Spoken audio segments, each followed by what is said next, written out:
第一次出门的时候换上短裤，感受一下他当年在这边吃咖啡的感觉。光看那个风景，我就可以看到发呆了。这趟旅程唯一一个国家是我可能之后还会想要再来一次的地方。离开繁杂的慕尼黑后，我下一站来到浪漫淳朴的布拉格，也是我这趟旅程第3喜爱的城市。跟我一起来欣赏它的美吧。我已经抵达布拉格了，然后刚也去 check in 完，然后现在准备开始去我的第一个景点。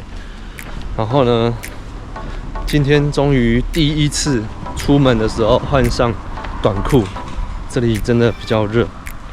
刚刚是先坐巴士从慕尼黑过来，然后到巴士总站休息一下，然后坐公车过来。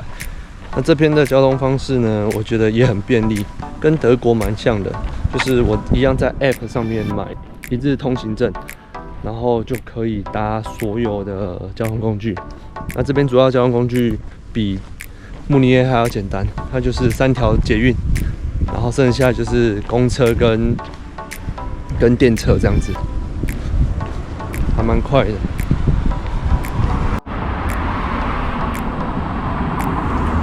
这是这趟旅程第一次坐电车。这是今天第一个景点，会跳舞的房子。我觉得在布拉格跟慕尼黑有很大的落差。虽然慕尼黑在去年的那个治安城市评比是全球第10名，然后台湾好像是第4名吧，慕尼黑第10名。但是我到布拉格发现，觉得目前走下来，觉得这边的步调很慢啊，然后在这边比较 chill， 感觉不出来它的治安会不好。布拉格的景点都比较集中，就是它可能有几个区比较集中，它有分旧城区、新城区、小城区、城堡区这样子。所以你其实到一个地方之后，你开始徒步的走，然后去看景点，其实就很够了。我现在到第2个景点，吊着的人。这边有一些街头艺术，有人直接吊在上面。这是购物商场外的街头艺术，是不是很酷啊？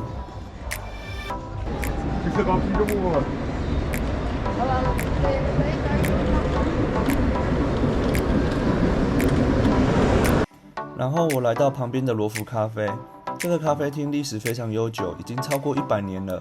在当时非常有名，是许多当代的知识分子和文艺人士的聚集地，像是卡夫卡、爱因斯坦都很常过来光顾，所以我就来感受一下跟名人在同样空间用餐的感觉。这里是爱因斯坦最常来的咖啡厅，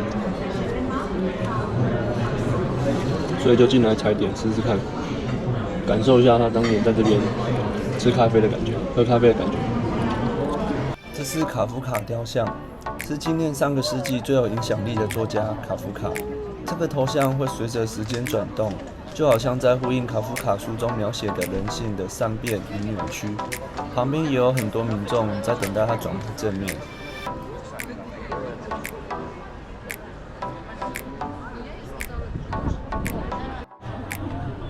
来到下一个景点呢，是他们当地有名的市集——哈威尔市集。这个市集开始于1232年，是布拉格3大市集之一。市集虽然不大，但水果、特色伴手礼应有尽有，而且很便宜，超级好买。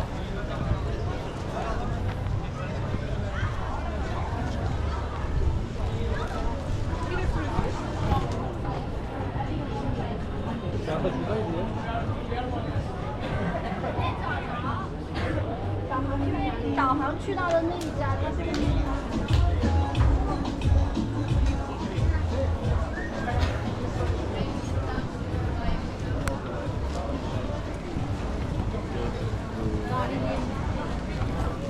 简单的逛完市集后，我往老城广场的方向前进。路上经过这个新机器博物馆。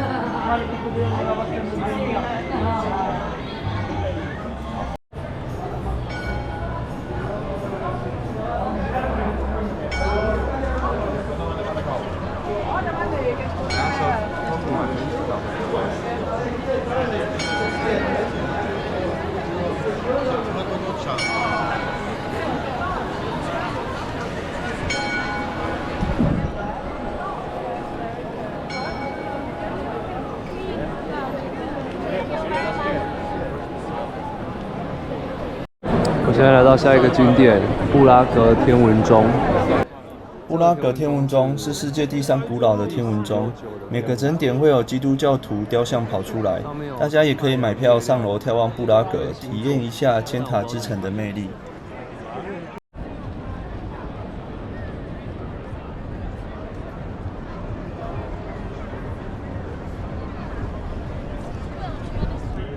这个真的是我目前待过的城市里面最舒服的。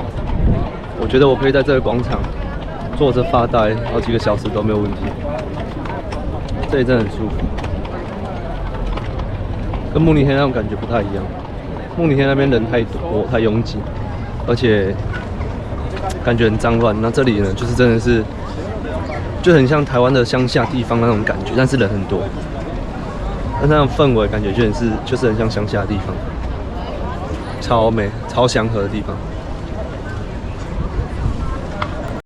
我现在进来天文塔内部了。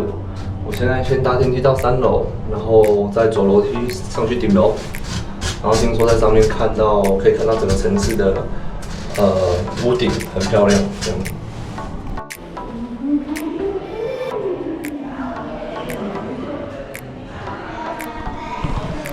感觉还好，没有凯旋门那个楼梯那么夸张。感觉这里只有5、6楼而已。好，而且它这不是楼梯，它这是斜坡，所以要更好走。快到了最后一段，这个旋转梯是单向的，所以要等它绿灯。上来了。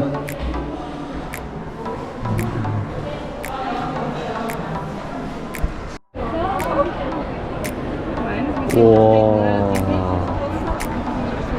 超美！布拉格有一个称号叫做千塔之城，虽然看不出来有那么多塔，但还是很美。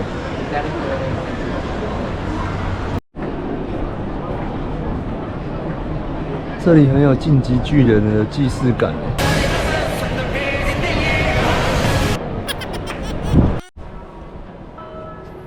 我们再花个30秒享受这片美景吧。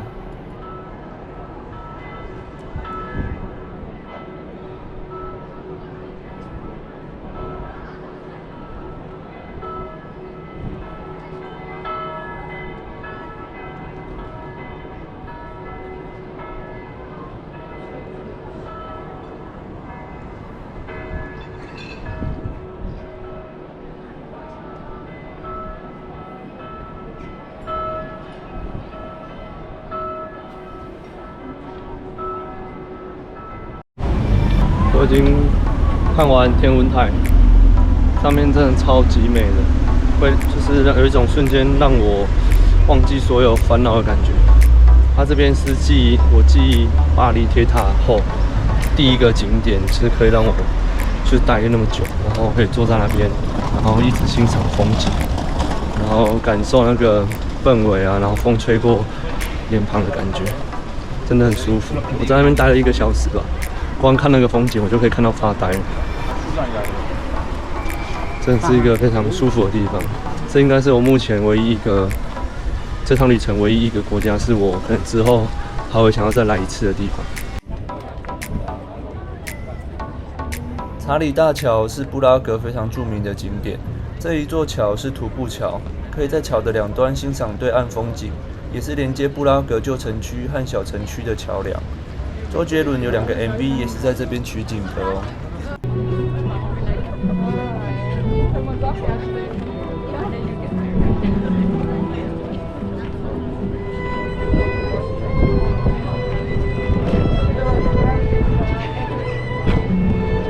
布拉格是我非常爱的城市之一。这支影片少了很多背景音乐，因为想让大家感受多一点的临场感，感受当时的气氛、节奏跟环境音。这支也主要介绍新城区跟旧城区，期待之后的城堡区跟小城区吧。我们下次见。